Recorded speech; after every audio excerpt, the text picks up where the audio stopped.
ओम शांति। आज 12 नवंबर 2024 के बाबा के अनमोल मधुर महावाक्य सुनेंगे। आज की बाबा की मुरली बाप, टीचर और सतगुरु के रूप में है और बाबा हम बच्चों को भी यही शिक्षा देते हैं कि तुम बच्चों को भी तीनों को याद करना है। बाप को भी याद करना है, टीचर को भी याद करना है और सतगुरु को भी याद करना है। जब तीनों की याद रहेगी तब बाबा कहे कृष्णपुरी में जा सकेंगे, क्योंकि बाप इस समय ही आकर के ये तीनों स्वरूप से पाठ बजा रहे हैं।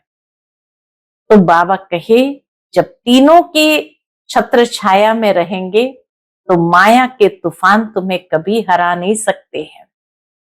विशेष बाबा आए ही है हम बच्चों का श्रृंगार करने, और सबसे अच्छा श्रृंगार है पवित्रता का श्रृंगार। तो बाबा कहे बार बार अपनी जांच करते रहो कि कहीं ये पवित्रता का श्रृंगार माया ने खत्म तो नहीं कर दिया है। अपनी चलन को देखो, अपने जीवन के अंदर झांकते रहो तो पवित्रता का श्रृंगार सदा बना रहे। इसी पवित्रता के श्रृंगार से ही बाबा कहे उच्च पद प्राप्त कर सकते हैं। विकर्मों को विनाश करते जाना है। जितनी जितनी आत्मा की पवित्रता की स्टेज बढ़ती जाएंगी उतना संपूर्णता के नजदीक जाएंगे। तो सुनते हैं आज के बाबा के अनमोल मधुर महावाक्य। ओम शांति। मीठे बच्चे, बाप आए हैं तुम बच्चों का श्रृंगार करने। सबसे अच्छा श्रृंगार है पवित्रता का। आज की मुरली से प्रश्न है, पूरे 84 जन्म लेने वालों की मुख्य निशानी क्या होगी? पूरे 84 जन्म लेने वाली आत्मा की मुख्य निशानी क्या होगी? उत्तर, पहली बात, वह बाप के साथ साथ टीचर और सतगुरु तीनों को याद करेंगे। ऐसे नहीं बाप याद आए तो टीचर भूल जाए। जब तीनों को याद करे तब ही कृष्णपुरी में जा सके, अर्थात आदि से पाठ बजा सके। तीनों की याद हो तब आदि से पाठ बजा सके। दूसरा, उन्हें कभी भी माया के तूफान हरा नहीं सकते हैं। ओम शांति। बाप पहले बच्चों को कहते हैं, ये भूल तो नहीं जाते हो? कौन सी बात? कि हम बाप के आगे, टीचर के आगे और सतगुरु के आगे बैठे हुए हैं। बाबा नहीं समझते कि सब कोई इस याद में बैठे हैं, तीनों के याद में बैठे हैं। बाबा कहे ऐसा नहीं होता। फिर भी बाप का फर्ज है समझाना। यह है अर्थ सहित याद करना। हमारा बाबा बेहद का बाप भी है, टीचर भी है और बरोबर हमारा सतगुरु भी है, जो बच्चों को साथ में ले जाएगा। बाप आए ही है बच्चों का श्रृंगार करने। साथ में जाने के लिए श्रृंगारी स्वरूप में जाएंगे तो बाबा आए ही है बच्चों का श्रृंगार करने। किससे श्रृंगार करते हैं? पवित्रता से श्रृंगार करते आते हैं। धन भी अथा देते हैं। धन देते ही है नई दुनिया के लिए जहां तुमको जाना है। ये बच्चों को याद करना है। बच्चे गफलत करते हैं जो भूल जाते हैं। बाप को भूले, टीचर को भूले, सतगुरु को भूले, तो इसीलिए बाबा का गफलत करते हैं, कोई ना कोई गलतियां करते हैं। वह जो पूरी खुशी होनी चाहिए वह कम हो जाती है। गफलत किया तो खुशी कम हो गई। ऐसा बाप तो कभी मिलता ही नहीं। तुम जानते हो हम बाबा के बच्चे जरूर है। वह हमको पढ़ाते हैं, इसलिए टीचर भी जरूर है। बाप जरूर है, फिर पढ़ाते हैं तो टीचर भी जरूर है। हमारी पढ़ाई है ही नई दुनिया अमरपुरी के लिए। अभी हम संगम युग पर बैठे हैं, ये याद तो जरूर बच्चों को होनी चाहिए। पक्का पक्का याद करना है। यह भी जानते हो इस समय कंस पूरी आसुरी दुनिया में है। समझो कोई को साक्षात्कार होता है, परंतु साक्षात्कार से कोई कृष्णपुरी उनकी डिनाइस्टी में नहीं जा सकेंगे। वो कितना क्लियर बाबा करके बताते, खाली साक्षात्कार हो गया उससे कोई कृष्णपुरी या डिनाइस्टी में नहीं जा सकेंगे। जा तब सकेंगे, कृष्णपुरी में जा तब सकेंगे जब बाप, टीचर, गुरु तीनों को ही याद करते रहेंगे। ये आज बाबा ने बहुत गहरी बात समझाई है कि खाली कईयों को बाबा की याद रहती है, लेकिन बाबा कहते जब तीनों को याद करेंगे तब कृष्णपुरी में जा सकेंगे। यह आत्माओं से बात की जाती है। बाबा आत्माओं से बात करते, आत्मा ही कहती है, हाँ बाबा, बाबा आप तो सच कहते हो, आप बाप भी हो, पढ़ाने वाले टीचर भी हो, सुप्रीम आत्मा पढ़ाती है। लौकिक पढ़ाई भी आत्मा ही शरीर के साथ पढ़ाती है, परंतु वह आत्मा भी पतित तो शरीर भी पतित। दुनिया के मनुष्य को ये पता ही नहीं है कि हम नरकवासी है। अभी तुम समझते हो हम तो अब चले अपने वतन। यह तुम्हारा वतन नहीं है, यह है रावण का पराया वतन। कलयुगी दुनिया है रावण का पराया वतन। तुम्हारे वतन में तो अथाह सुख है। यहाँ के लोग ऐसे नहीं समझते कि हम पराये राज्य में हैं। आगे मुसलमानों के राज्य में बैठे थे, फिर क्रिश्चियन के राज्य में बैठे। कितने लोगों ने भारत पर राज किया, मुगलों ने राज किया, क्रिश्चियन ने राज किया, तो बाबा कहे आगे मुसलमानों के राज्य में बैठे थे, फिर क्रिश्चियनों के राज्य में बैठे। अभी तुम जानते हो हम अपने राज्य में जाते हैं। आगे रावण राज्य को हम अपना राज्य समझ बैठे थे, यह भूल गए हैं हम पहले राम राज्य में थे। फिर 84 जन्मों के चक्र में आने से रावण राज्य में दुख में आकर पड़े हैं। पराये राज्य में तो दुखी होता है। यह सारा ज्ञान अंदर में आना चाहिए। बाप तो जरूर याद आएगा, परंतु तीनों को याद करना है। बाप, टीचर, सदगुरु तीनों को याद करना है। यह नॉलेज भी मनुष्य ही ले सकते हैं, जानवर तो नहीं पढ़ेंगे। यह भी तुम बच्चे समझते हो, वहां कोई बैरिस्टर आदि की पढ़ाई होती नहीं। बाप यहाँ ही तुमको माला माल कर रहे हैं, तो सब तो राजाएं नहीं बनते हैं। व्यापार भी चलता होगा, परंतु वहां तुमको अथाह धन रहता है। घाटा आदि होने का कायदा ही नहीं। लूट मार आदि वहां होती नहीं। नाम ही है स्वर्ग। अभी तुम बच्चों को स्मृति आई है, हम स्वर्ग में थे, फिर पुनर्जन्म लेते लेते नीचे उतरते हैं। बाप कहानी भी उन्हों को ही बताते हैं। 84 जन्म नहीं लिए होंगे तो माया हरा देगी। यह भी बाप समझाते रहते हैं। माया का कितना बड़ा तूफान है, बहुतों को माया हराने की कोशिश करती है।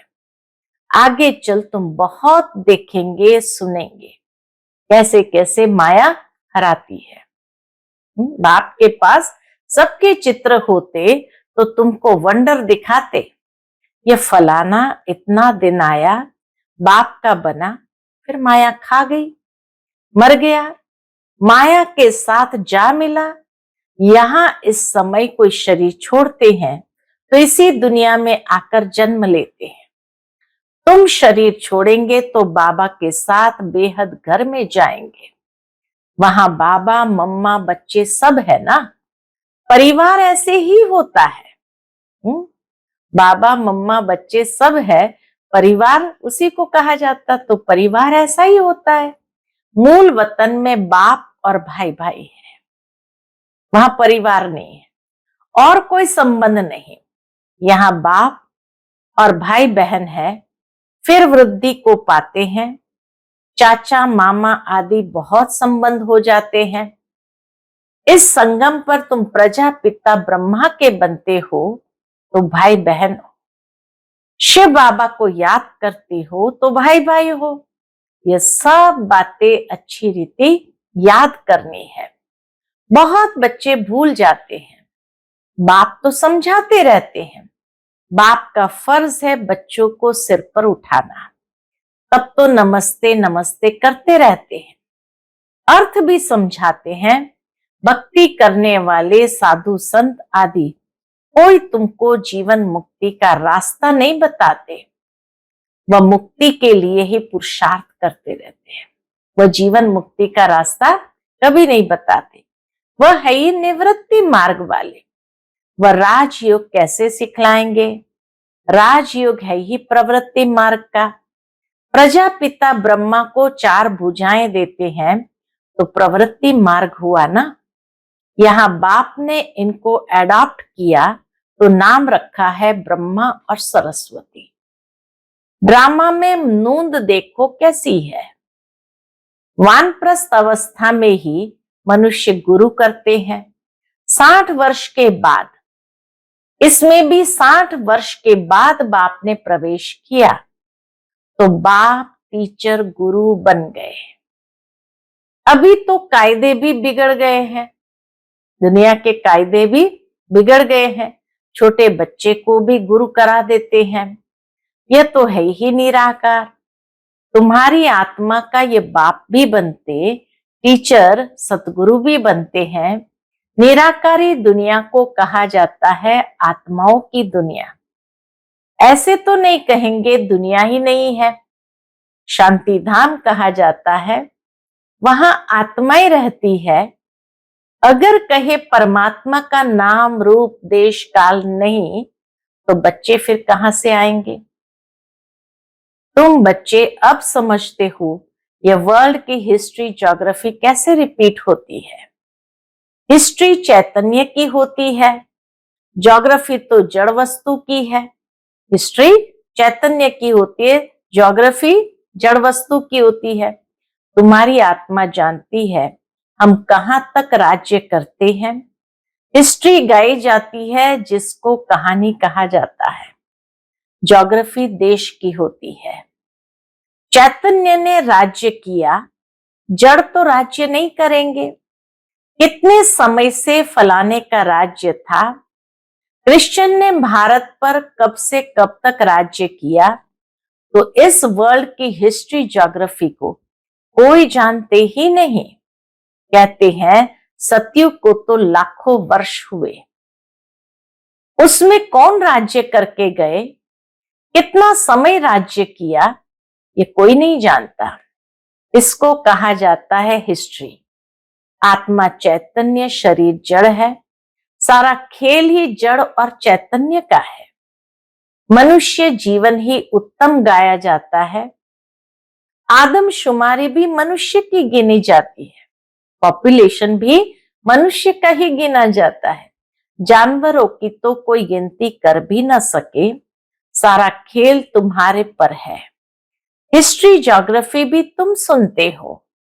बाप इसमें आकर तुमको सब बातें समझाते हैं। ब्रह्मा बाबा में आकर सब बातें समझाते हैं। इसको कहा जाता है बेहद की हिस्ट्री ज्योग्राफी।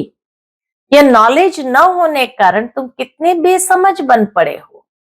मनुष्य होकर दुनिया की हिस्ट्री ज्योग्राफी को न जाने तो वो मनुष्य ही क्या काम का। अभी बाप द्वारा तुम वर्ल्ड की हिस्ट्री ज्योग्राफी सुन रहे हो। ये पढ़ाई कितनी अच्छी है। कौन पढ़ाते हैं? बाप। बाप ही ऊंच ते ऊंच पद दिलाने वाला है।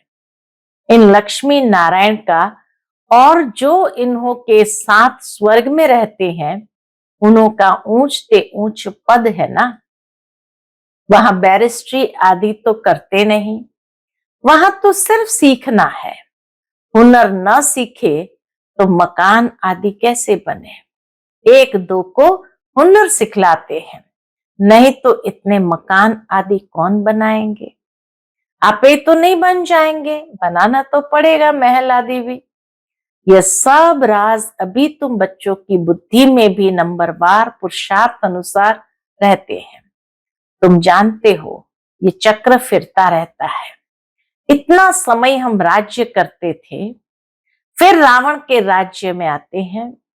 दुनिया को इन बातों का पता ही नहीं है कि हम रावण राज्य में है।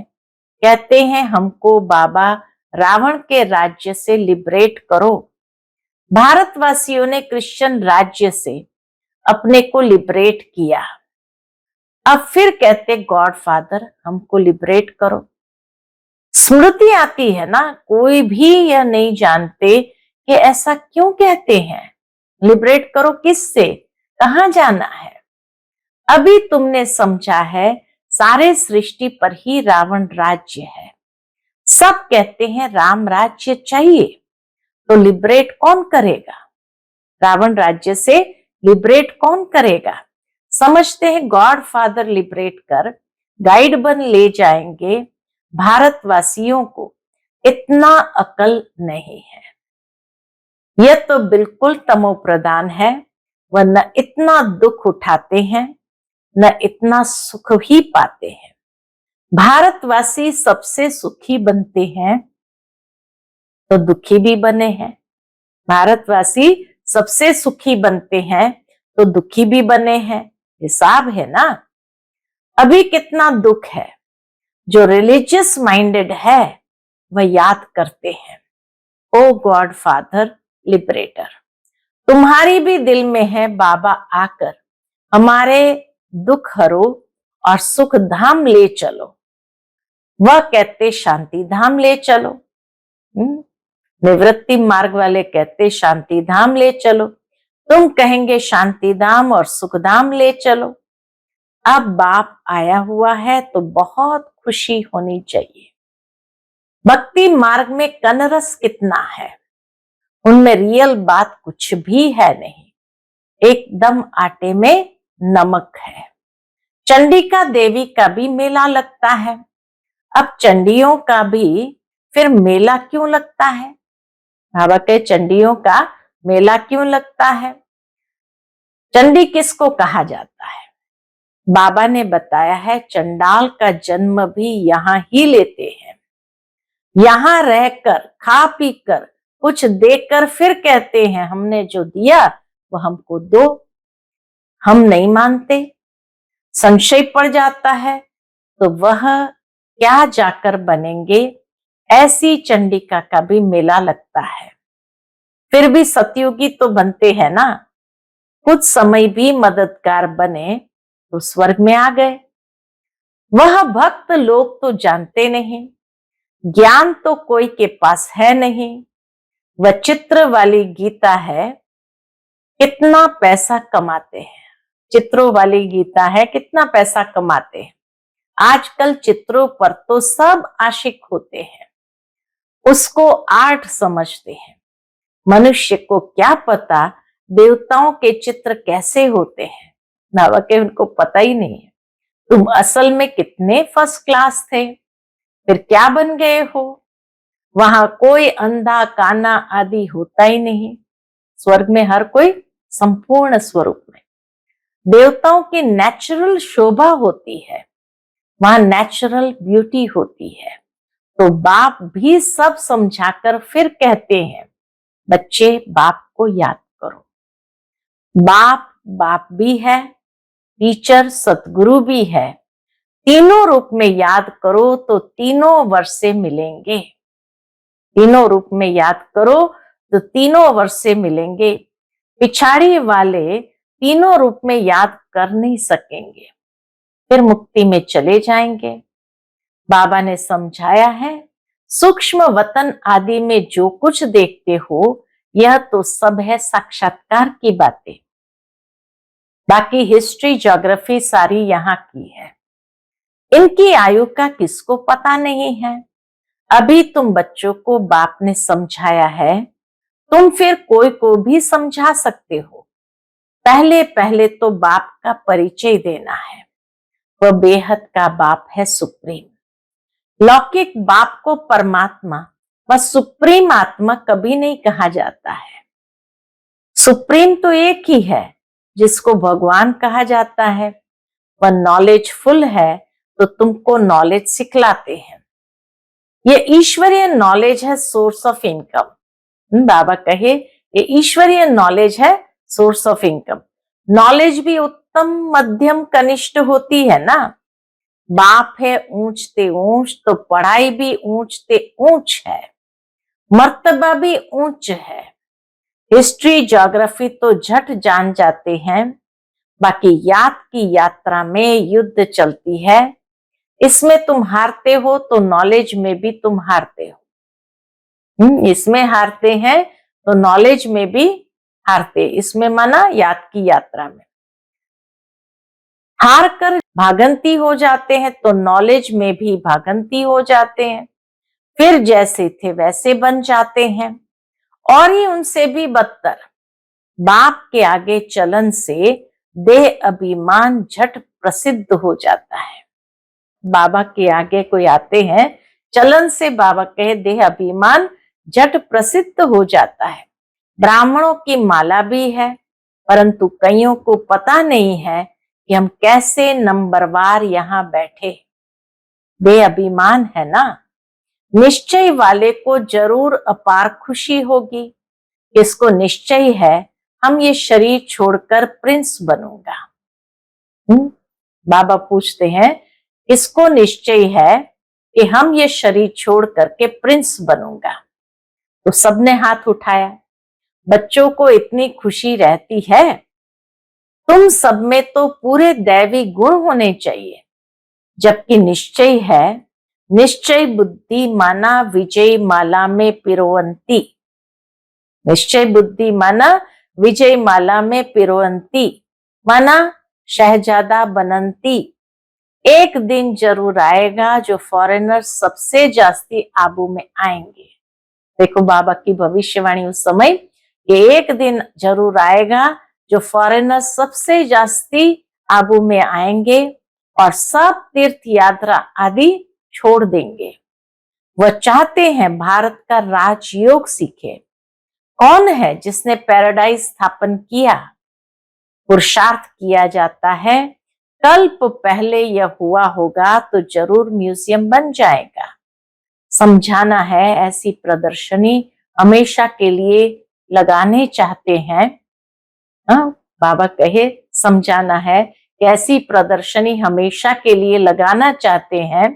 4-5 वर्ष के लिए लीज पर भी मकान लेकर लगा सकते हो। हम भारत की ही तो सेवा करते हैं सुखधाम बनाने के लिए। इसमें बहुतों का कल्याण होगा, बहुतों का कल्याण होगा। अच्छा, मीठे मीठे सिकिलते बच्चों प्रति माता पिता बाप दादा का याद प्यार और गुड मॉर्निंग। रूहानी बाप की रूहानी बच्चों को नमस्ते।